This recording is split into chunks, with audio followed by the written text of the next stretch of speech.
हम डिस्कशन कर रहे हैं विनिर्दिष्ट अनुतोष अधिनियम 1963 की धारा 22 के बारे में। धारा 22 आती है चैप्टर 2 में आती है। धारा 22 का शीर्षक है कब्जे, विभाजन, अग्रिम धन के प्रतिदाय इत्यादि के लिए अनुतोष के अनुदान की शक्ति के बारे में। इसमें 3 उपधाराएं हैं धारा 22 में।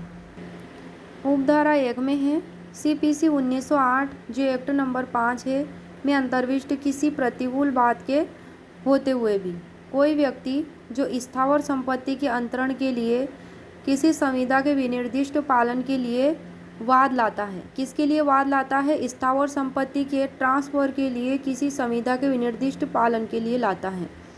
किसी समुचित मामले में है क्लोज क में, उपधारा 1 के क्लोज क में है ऐसे पालन के अतिरिक्त संपत्ति का कब्जा या विभाजन एवं पृथक कब्जा, या फिर क्लोज ख में है विनिर्दिष्ट पालन के लिए उसके दावे के नामंजूर किए जाने की दशा में किसी अग्रिम धन या उसके द्वारा संदत्त या किए गए निक्षेप को सम्मिलित करते हुए अन्य कोई अनुतोष जिसका वह हकदार हो मांग सकेगा।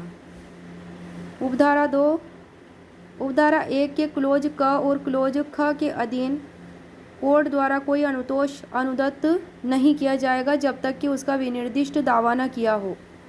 अगर उसका विनिर्दिष्ट दावा नहीं किया गया है तो कोर्ट के द्वारा कोई रिलीफ अनुदत्त नहीं किया जाएगा।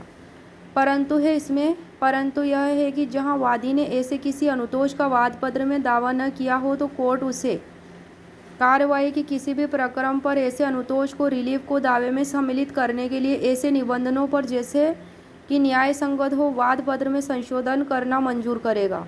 क्या करेगा? उपधारा 2 के तहत धारा 22 के वाद पत्र में संशोधन करना मंजूर करेगा कोर्ट।